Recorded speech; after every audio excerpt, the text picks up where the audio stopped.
The most important chess event of 2024 is about to begin. We're only 2 days away from the start of the World Chess Championship match, which is taking place in Singapore between reigning world champion Ding Liren from China and his challenger Gukesh from India. It's gonna be an absolute spectacular match. 14 games between these two players are going to be played.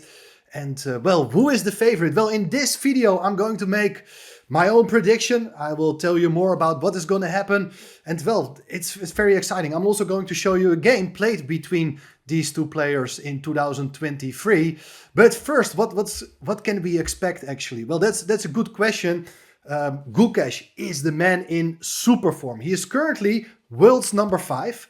And Ding Liren, he is actually back to world's number 22. He had a very tough time. Remember, in 2023, in April, he won the World Championship match against Jan Nepomniachtchi in Astana in Kazakhstan. But since then, he has been struggling a lot with his chess, but probably even more importantly, also with his health, physical problems, mental problems. It happens very often to players who have been involved in such a tense World Championship match. And well, looking at the results from this year, from the last couple of months, we can probably say that Gukesh is the big favorite. He has a huge rating now, 2783, and Ding back to 2728. But if we go back to the year 2023, it was actually still the roles reversed. I mean, in that time, Ding was still rated over 2800. Gukesh was the coming man. He is still the coming man. He is only 18 years old. Ding Liren is 32 years. And well, it's interesting to see this clash of generations, maybe also clash of playing styles, although I would say that they're both very universal players, good, solid openings. Both are true fighters. So in that sense, I don't see a big difference if you compare it with other World Chess Championship matches, for instance, between Kasparov and Karpov, which was very dynamical chess against very solid positional chess. I think here we get to see a lot of interesting games, sharp games, but also a lot of technical games where both players are trying to outmaneuver each other. $2.5 million is on the line. This is a very nice prize fund. What is new for this World Championship match is that if a player wins a game, he gets $200,000. And well, in case the match, it's 14 games. If the match is going to be tied, there will be a playoff. And in that case, the winner gets 1.3 million, the loser 1.2. Looks like a fair deal. Time control, also interesting for the match, is 120 minutes, 2 hours for the first 40 moves. And after that, the players get an additional 30 minutes with 30 seconds increment per move from move 41. So imagine you on move 20 in the beginning of the game, we may get to see some old spectacular time scrambles. So that is something I'm looking forward to as well. What is going to happen? I don't know. A lot of people say Gukesh is the big favorite because of his recent successes. He is the man in super form. He has this huge boost from winning the candidates event earlier this year in Toronto. He gets tremendous support from the Indian government. Probably Ding will also get a lot of support from the Chinese government, and they have huge teams with seconds, probably with psychologists and other people around being involved, maybe dietists as well, which is what Magnus Carlsen had in his earlier matches. So very interesting. Personally, I have a different opinion on what's going to happen. I think match experience, and I'm not speaking from experience myself, but I really believe that the match which Ding Liren played in 2023 against Jan Nepomniachtchi, it will really give him some edge. A match is completely different. You're playing for all this period of time, for more than 2 weeks. You play against the same person. It does give different dynamics. And what also believe is in Ding's favor is, I mean, he's a bit older. It really helps when you're a little bit more stable. And really, I think Gukesh is also very stable, calm personality. But I think experience really, really matters. And even at the last Olympiad, I think Ding, maybe his performance was not too great. He had -1 score, so a lot of draws and 1 loss. Still, I think his play was not too bad, but that's my personal opinion. Anyway, I think another advantage for Ding is the game, the mutual encounters. They've played a couple of times before, a couple of online games. For me, these encounters, they are not too important. Of course, the games are studied closely by both teams, but Gukesh lost twice with the white pieces against Ding, and it happened both in the Tata Steel tournament in the Netherlands in Wijk aan Zee in 2023 and in 2024. The game played in 2024 I actually covered already on the channel. Also, the other game they played in 2024 in August at the Sinkfield Cup was a very interesting short draw. But in this video we're going to have a look at the younger Gukesh, also younger Ding, but in that time Ding was still Superman, really in top shape. So let's see what happened in that game. Gukesh playing with white, d4, knight f6, c4, e6, knight f3, b6, queen's Indian. It's typical fighting opening, trying to avoid a lot of sharp lines, but just get an interesting middle game. And that's exactly what happens in this game. But I'm also expecting these sort of games to be played in the World Championship match in Singapore. g3, bishop a6, b3, protecting the pawn on c4. Bishop gives check on b4. White blocks it with his own bishop. Bishop goes back to e7. All pretty standard. Bishop g2. Castling kingside by both sides. And here, black is putting the pawn on d5. Putting pressure against pawn on c4. Not that you're really wanting to take that pawn on c4, as it will open up the diagonal that may cause some problems for black, but it's an active way of playing. Knight c3, black played the move c6. So here you see that black is trying to set up this pawn block in the center, and the bishop is nicely placed on this diagonal, targeting the pawn, but also more pressure coming up on this diagonal. Bishop f4, knight bd7. Here Gukesh released the tension by taking on d5, and there are different ways of playing. You can play for a symmetrical pawn structure, taking back with the pawn, with the c-pawn to be precise, but Ding played here pawn takes d5, which is interesting. It's a very ambitious move, as it creates an imbalance in pawn structure. White has a pawn on the e-file, black on the c-file. Normally, you would expect people to go queen c2, place the rooks in the center, and take it from there. A lot of maneuvering to be expected. But here, Gukesh starts maneuvering with the move knight e1, and frankly, I thought this is a remarkable move. Not sure I like it. Black improves the rook by bringing it to e8, knight to d3. Where's this knight going? Hard to say. Maybe it's on its way to e5. But here, knight f8 was played. I think it's very nice move, showing deep understanding of the position, as the knight really wants to come to e6. Bishop g5 was played. And here Ding continued with the plan. He can always consider here to play h6, and white is going to give up the bishop for the knight, creating a second imbalance. Black can decide how to do it. Is he going to play h6? Is he going to move the bishop to d6 to be able to recapture with the queen? Interesting ideas. Knight e6 is the move played by Ding. Bishop takes f6, bishop takes f6. Now the pawn on d4 is attacked twice. White has to defend it with e3. And now, interesting idea, as this bishop is looking beautiful on this diagonal. And black goes for knight c5, putting pressure against that knight on d3. Together with the bishop on a6, the knight cannot really move because it will hang the rook on f1. So white has to take now on c5. Bishop takes c3, attacking the rook.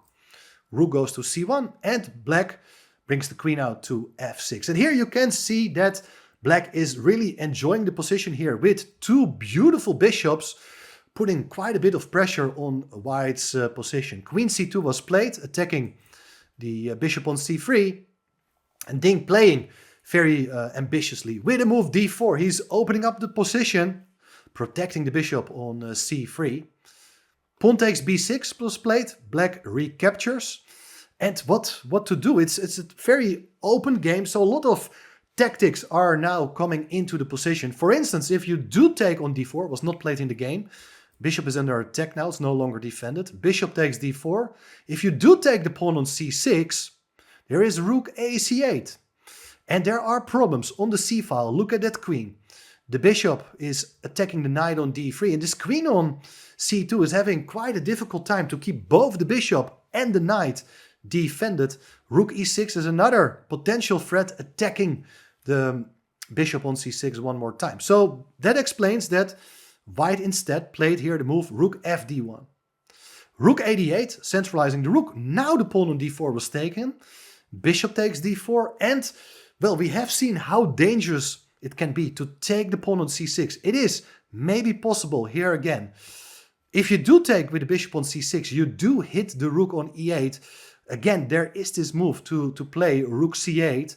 The difference though is that black has wasted here a tempo by going first to d8, now back to c8. And white has used his time quite useful by moving the rook away from f1 to d1. So the knight is no longer pinned. In fact, the knight is protected by the rook on d1. And even with something like knight f4, with the idea to go knight d5, it's absolutely unclear. White is up a pawn, and but black is super active as well. So hard to say what is happening here. This must have been calculated by both players. Instead, Gukesh played here the move knight f4 immediately. And the knight does look quite stable. But here we do see the old superstar Ding Liren. He is playing super ambitiously with the move g7, g5.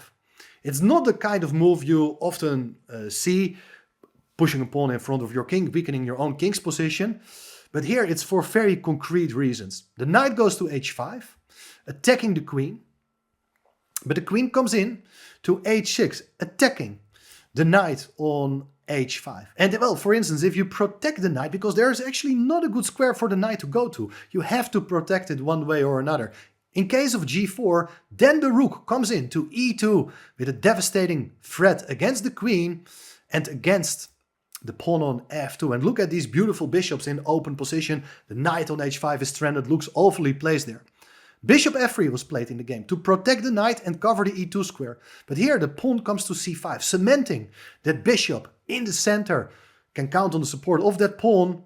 And well, white's major pieces, they are standing there but unable to exert pressure along the c and d file. g4 was played now. Remarkable move to protect the knight, and the knight probably wants to come back to g3. But Ding continues with another splendid idea with the move f7, f5. I doubt that many strong grandmasters would have found this idea. It's really, really strong. If you take with the pawn, the idea is to follow up with g4 and disconnect the bishop from the support of the knight. If you do take with the bishop, I assume that black's idea had been to exploit the weakened light square diagonal with queen c6. And after that, the bishop and queen, they will team up together with devastating mating threats. And how to deal with that? I mean, you cannot even move the f-pawn because it's pinned by the other bishop. So here we see that white's pieces, they're not doing much. Black's pieces are dominating the center of the board and the long diagonals. Instead, by the way, instead of taking with the pawn, queen takes f5 is another possibility, but in that case the bishop also comes back to c8. If the queen goes back, the rook comes to f8, and here again other problems are coming up with the bishop on f3 and the pawn on f2. This looks awesome for black. So in the game, Gukesh didn't take the pawn. This is knight g3, which was played. Pawn takes g4, attacking the bishop. If you do take back, well, the bishop is going to be missed on this diagonal, and black is going to exploit it again with queen and bishop coming to the a8, h1 diagonal. Therefore, white played the move knight f5, attacking the queen. Queen goes to f6, and well, if you do take the pawn now, you may consider exploiting this diagonal again, but there's another weakness, which is the knight on f5. With a lot of pressure coming up here, rook will come to f8, and white has difficulties to hold that f-file together. So instead of taking the pawn, Gukesh played bishop e4, defending the knight. But here black is up. A very nice pawn with very nice control over the position. Maybe white is planning to take on d4, and then the pawn on h7 might be hanging. So black just pushed the pawn to h5, keeping the pawn supported. And you are thinking, what is black doing here? Well, look at the king. It's safe. White cannot attack it. There's no access with the white pieces to hit the black king. White tried here to move b4 to undermine that bishop, to undermine the outpost, the pawn on c5. And there are various ways of playing, but I think Ding's move might not even be the best, but there's definitely something to say for this move, king f8. I think it's in a way nice to get out of any sort of possible checks. Like the king is relatively safe here, no knight checks, the king is on a dark square, white is only having a bishop on the light squares, so I think it's a very nice classy move. White played a3, not really sure what that is all about. And black just continues pushing here with h4, maybe with ideas to open up the king side with the move g4, g3 at some point. Who knows? White played here the move rook e1. And players were getting lower on time. It's move 32. It's also in Wijk aan Zee time control on move 40. So players getting lower on time. Rook e1 is the decisive mistake, which is in fact quite a natural move, I would say, to overprotect the bishop. But look at this stunning idea. There's rook takes e4. You're protecting the bishop one more time. But now the tactic with rook takes e4 all of a sudden is going to work. Now the trick is that after rook takes e4, you are not going to take on f5 the knight, because it does allow white to give this discovered check with the rook. Rook e8, rook takes e8, queen takes f5 with check, white wins the game. Instead, after rook takes e4, the same is actually going to be played as in the game. Bishop d3 is a beautiful idea with a double attack on the queen and rook. If you do take the bishop, then the d file becomes a nice spot for the rook. Because after bishop takes f2 here, it is black who is winning the queen on d3. Look at this, queen takes e4 was played. And anyway, there is bishop d3. This time the bishop is hitting both the queen and the knight on f5. And this is just really, really crushing all of a sudden. If you do take on d3, it's bishop takes f2 with the same trick once again. Queen e6 was played, trying to escape into some sort of an endgame. But after the exchange of queens, rook takes e6, the knight on f5 is hanging. And well, two bishops are usually better than a rook, especially when the bishops are having open diagonals like here in this game. The rook is under an attack. Rook takes pawn on b6, but black's attack, black's initiative is not over yet. Pawn comes to g3 to hit the pawn on f2. The pawn is pinned, take, take. Pawn takes c5 played, but before doing the capture on f2, look at this fantastic idea with bishop h3. The bishop is controlling the light squares, preparing to take with the pawn on f2 with check. The king will be forced to go into the corner to the h-file, and then thanks to the support of the bishop on h3, you're able to queen your new f-pawn, forcing white to give up the rook, and then with two bishops extra for black, it's going to be easy to convert. So this is the Ding Liren I really want to see getting back into his old form. He played amazing chess until his World Championship match in 2023.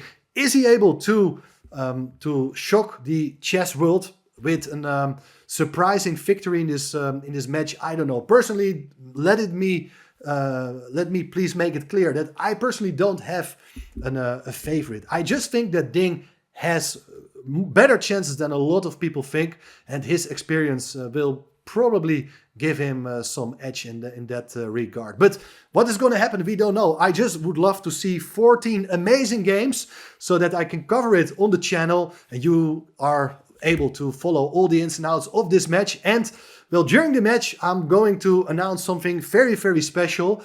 As well, I'm not going to say it now. You better subscribe to the channel, and then I will see you very soon again when the match is starting. Thanks for watching. Bye bye.